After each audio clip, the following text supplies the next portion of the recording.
Good morning dear students and welcome back to your English class. Dear students, you have done lesson number 1 of your literature book. Today I am going to deal with lesson number 2, Buying an Elephant by Jules Verne. Jules Verne, my dear students, was a famous French writer, novelist, poet and a playwright. He has done lots of work and most of his plays or works revolve around traveling only. As our chapter, Buying an Elephant, is an extract from his book Around the World in 80 Days, that too involves traveling. Jules Verne started his career and he was greatly influenced by Hetzel. Hetzel was a publisher and helped him in his literary works. Jules Verne, my dear students, has written many plays, but he gained popularity only after this play, Around the World in 80 Days, was successfully staged. That brought a great change in his career. That brought the development in his literary career. Around the World in 80 Days is an adventure novel. It revolves around Mr. Fogg, a rich person in England, London, and his valet, Passepartout. They both go on a journey, and what all happens with them is portrayed in this novel. Mr. Fogg, students, was though a wealthy British man. He was a true gentleman, but he lived in solitude. Solitude meaning he lived almost alone in the society. Why? Because of his nature. His nature had some mathematical precision, meaning that he was almost a perfectionist. Perfectionist is a person who wants everything perfect in life, and he was one of them. To the extent that before Passepartout, he had one valet who brought the shaving water that is used for shaving. There is a fixed temperature he wanted. Supposedly he wanted it for 86 degree and the valet brought it for 84 degree Fahrenheit. And he was thrown away. He was thrown out by Mr. Fogg, and so this Passepartout replaced him as his valet. And he had a very few friends and very less of social life. The only social life he had was his visit to a reform club. He was a member of the reform club and he used to visit it quite often. There one day, the people were talking about an article in the newspaper that India has started a new railway system. The British government was there and they have laid down railway all around, so now they could travel all around easily. And Mr. Fogg believed in that. And so they end up in betting. Now betting is though not good thing, because there you put your money, your wealth at stake. And that's what Mr. Fogg also did. He ended up into the betting and he put pound 20,000 at stake. He had put pound 20,000 at stake, which was almost half of his fortune. Fortune means half of his complete wealth, total money or total assets he had put on stake. And what was the bet? That he will complete going around the world just in 80 days. And all that was based on what? That paper article. So now he had to travel and he took his valet Passepartout. So one of his friends from Reform Club also said that he will be joining him. His name was Sir Francis Cromarty. and he was ready to accompany Mr. Fogg at his own expense. And so they started the journey.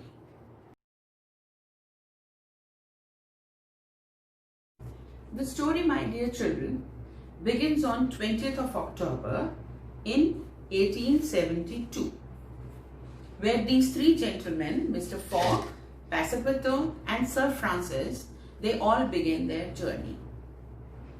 This story, my dear children, begins when they reach some place in India. Now let us start reading the story. At 8 o'clock in the morning, the train stopped unexpectedly in the middle of nowhere. A few workmen's huts could be seen on one side. The conductors of the train went along calling out, "Passengers will get down here."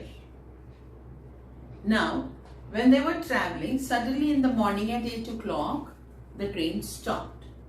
And where it stopped, the place was almost like a barren land. There was nothing outside. Only a few herds of the workmen who were working there could be seen. There was nothing around. And their journey was to be, they had a great journey there. And the conductor on the platform was announcing that all the passengers have to get out here. That means their journey finishes here. Phileas Fogg looked at Sir Francis Cromarty, who did not appear to understand why the train had stopped, and everyone had to get out. Now Phileas Fogg looked at Sir Francis, who was sitting next to him, and Sir Francis was also surprised, taken aback, and he was also puzzled that why everyone has to get down, because they were believing that newspaper story, the article, that India now has full railway system working. So they were surprised. They did not know why all the passengers have to get out here. Passepartout was also surprised. Even the valet or the servant was surprised. He rushed out to find out what was happening, and he hurriedly went out. He rushed out means in a hurry he went out to see what was the problem, what has happened. He returned almost immediately crying, "Sir, there is no more railway." And after inquiring, he came back and he was so upset that it seemed that he is about to cry. And he said, "There is no more railway." "What do you mean?" asked Sir Francis. "I mean that the train goes no further." So Sir Francis was also surprised to hear that there is no more railway. So he asked, "What do you mean? What are you saying?" So then he explained, Passepartout explained, that the train is not going any further. They have to stop it here only. The general immediately got off the train. Phileas Fogg in no hurry followed him. Both spoke to the conductor.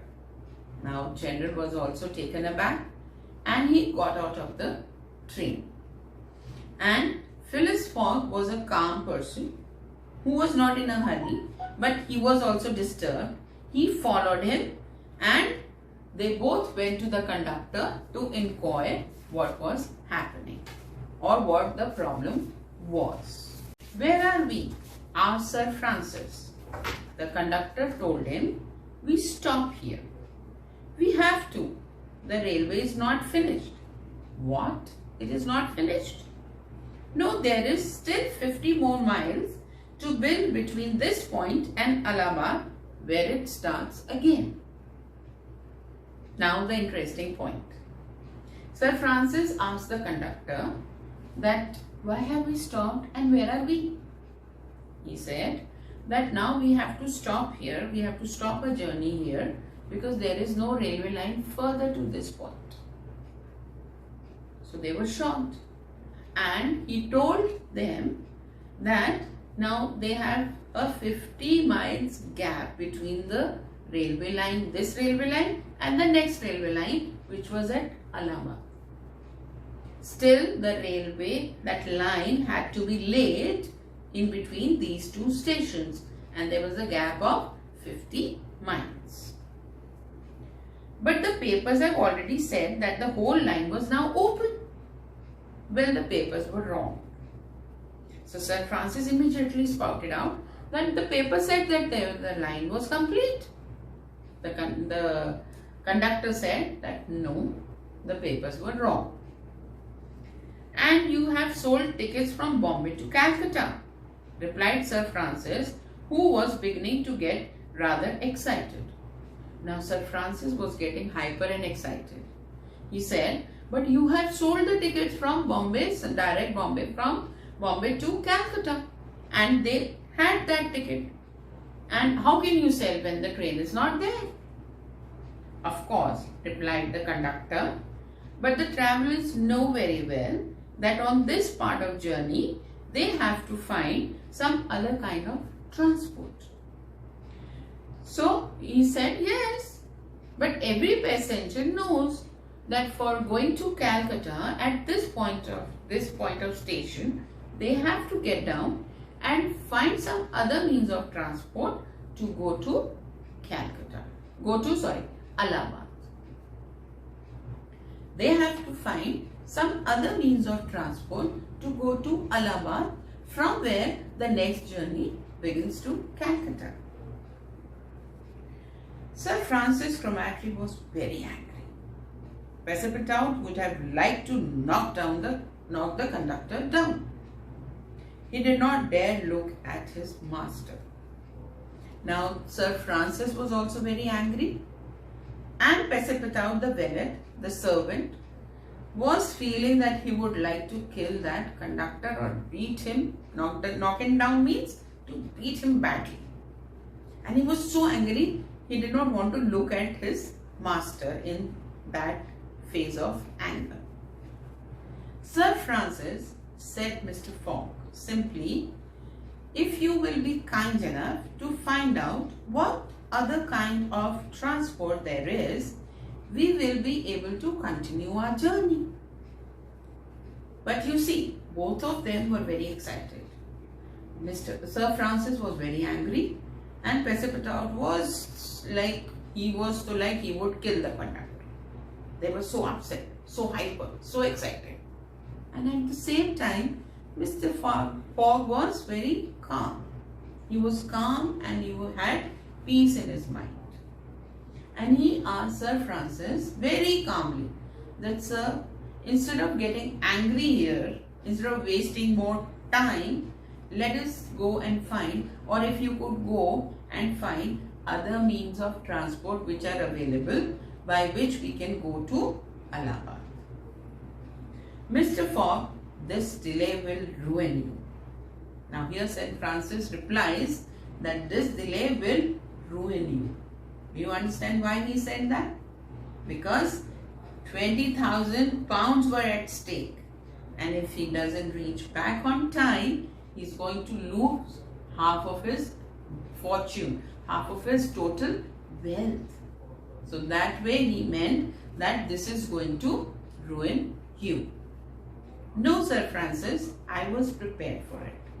And what did Mr. Fogg reply? He replied that no, it's not going to happen because I was prepared for it. So he was so calculated that he had expected that there might be some delays or there might be some problems during the day. So he had to calculate, or he had prepared himself for the journey accordingly. What? Did you know that the railway, before he could finish? No, of course not. Mr. Fogg intervened. No, of course not. But I knew something sooner or later would delay us. Before Sir Francis could finish, that did you know that railway was still here on this place only? Mr. Fogg intervened. No, I did not know, but this much I knew, that when we are taking such a long journey, something somewhere will definitely happen which is going to cause some kind of delay. When we do certain things and such a long journey they were about to take, everything doesn't go smoothly. No, that much we have to be prepared. So that way Mr. Fogg was well prepared. But don't forget, I've already gained 2 days which I can afford to lose. and he said that I am already in advance, going 2 days in advance. He was to reach in 80 days and he was keeping 2 days in his hand. He was early by 2 days. So he said, never mind, we can lose that much of time. Still we will be reaching on the 80th day. A steamship leaves Calcutta for Hong Kong at noon of 25th. This is only the 23rd. And we shall arrive at Calcutta in time. So he said that I can afford to lose 2 days. The steamer from Calcutta leaves on 25th of October and this is only 23rd. So we have 2 days when we can reach Calcutta, and he had faith that they would reach before 25th of October. Nothing could be said in reply to such complete certainty. So both of them, they were kept quiet. They were taken aback that Mr. Fogg was so well prepared. So they also got some peace in their minds. It was true that the finished part of the railway stopped at this point. The newspapers are like some watches which are always running ahead of time. Most of the passengers knew that the railway finished at this point. They left the train and went and examined all sorts of vehicles in the village. Mr. Fogg and Sir Francis searched through the whole village. They returned to the train without having found anything. Now, that was also a truth that the journey had to be stopped there. Why? Because there was nothing to travel now next to the next destination. Now, how to go was the question. So both of them, they went together around the village to find out that what next transport can they take. But to their dismay, they could not find anything, as the other passengers who knew that they had to change were smart enough, and they went out immediately and took the vehicles and went away, took their means of transport and went away, because they knew they were the persons who did not know what to do next. So they were now in a fix. Now how to go ahead, how to move further to Calcutta, they did not know. And the children, now see here it says that the newspaper are like some watches which are always running ahead of time. Now see here, the author is comparing newspaper with watches, and when you compare two things, it becomes simile, as fast as watches, right? And he says that they are just like watches which run very fast. So newspapers also, they run very fast, read to conclusions and print whatever they feel is going to happen, and they make the world believe in that. And the world also believe in newspapers, because you believe whatever news is given has to be true. Now let us see what happens next. Now after they did not get anything to move about or go further to Allahabad, as all the means of transport, the other means of available transport, were taken away by other passengers. So Mr. Fogg immediately said, I shall go on foot. He said, I will not be disappointed. Now see, this sentence shows that Mr. Fogg was not disappointed, or that had not stopped him, showing that nothing could stop his determination. This is something that we should be learning from Mr. Fogg. It was such a break. Everything of his life was at stake, but still he was determined that he has to reach Calcutta, and he has to reach before that time. So he has to go to Allahabad in any case, and he said that I will go by foot. No problems. I will reach Calcutta in any way.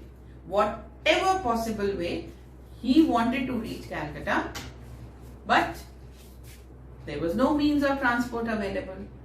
So then he said, never mind, I will go by foot only. My dear children, I think we will stop here and continue in our next class. So have a nice day and enjoy.